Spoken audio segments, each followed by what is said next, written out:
Can someone please tell me what the hell is going on here? No. The place is full of nothing but blood and death. This preview is based on IGN's world-exclusive hands-on with the first 5 hours of Resident Evil Village at Capcom's headquarters in Japan. We played mainly on PS5 as well as the PS4 Pro version.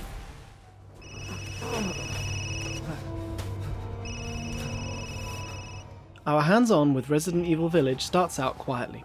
As Ethan Winters, the protagonist of Resident Evil 7 Biohazard, we walk through a snowy landscape in the middle of the night. No action, no cutscenes, but it's already eerie and full of tension. Before long, we arrive at an open point that looks over the village, with the atmospheric Castle Dimitrescu in the background. It felt like an instant classic video game moment, Village's expertly crafted environmental storytelling making an impression right from the start. But the exhilarating action soon follows. While it is a direct sequel to Resident Evil 7, Village's mechanics borrow a lot of ideas from Resident Evil 4, and when equipped with a handgun and a knife, I was able to throw enemies off balance by shooting them in the leg and follow up with a blade, or kick them away after a well-timed block. With limited ammo, I decided to run from my Lycan attackers. Lycans are roughly equivalent to the zombies of previous games in the series.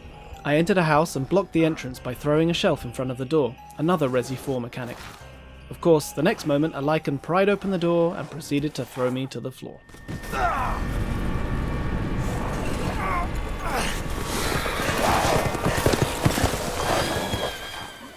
Once the Lycans finally left me alone, the gameplay became more puzzle-centric, preventing the otherwise seamless route to the castle from being too easy.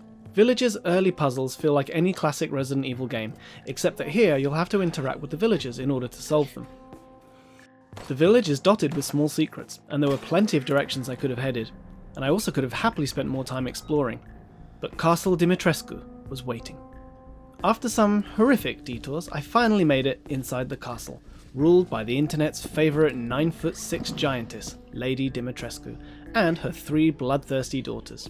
Ethan is brutally tortured by the 4 dominant women in a cutscene the moment he enters the castle, which makes the premise of a relatively weak man hunted by much stronger women clear right away.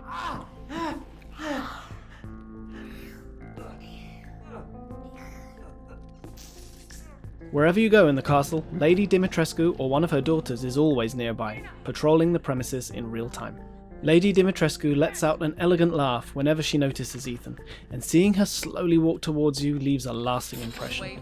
You'll have to consider her long reach when evading attacks, and if you're backed into a corner, her size makes it difficult to find a way out. In one section, you have to lure her to different corridors to get around her for just long enough to open a door before she eviscerates you. I love how Capcom has found ways to make Lady Dimitrescu's height so much more than just a visual spectacle. Before even thinking of finding a way to face Lady Dimitrescu, you'll have to deal with her 3 daughters, who are much more agile and elusive, creating an entirely different fright. Each daughter has a particular common weakness, but the varied situations in which you fight them result in mini-boss battles that all play out differently. This design philosophy reminded me of a Zelda dungeon that has the player solve different puzzles with the same item.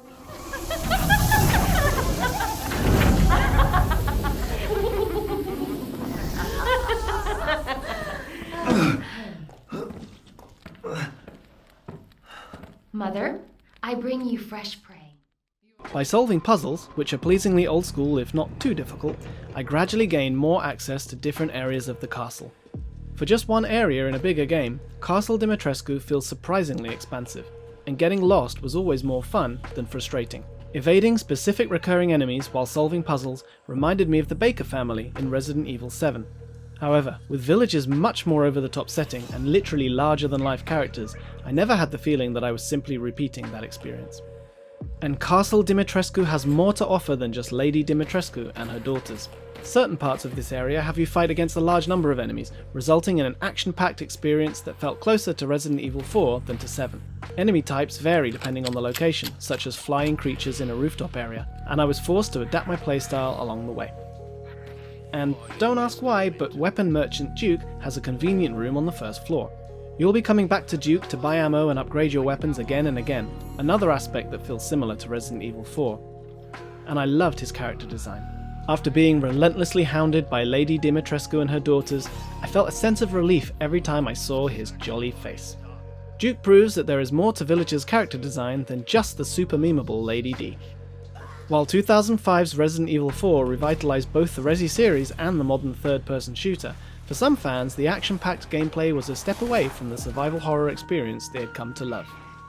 What makes Castle Dimitrescu so remarkable is that it manages to deliver Resident Evil 4's action and Resident Evil 7's dedication to survival horror in one package. One moment you are running helplessly from a giant mistress, the next moment you are blasting away with your shotgun at a multitude of smaller enemies. We spent close to 4 hours inside Castle Dimitrescu, which is only one chapter in a much larger game. If the rest is as diverse and robust as Castle Dimitrescu, Village might just become a new favourite for Resident Evil fans of all stripes. Resident Evil Village is set to release on May 7th. For more Village, check out our PS4 Pro gameplay footage, catch up on Capcom's latest showcase, and look out for more throughout April from IGN First.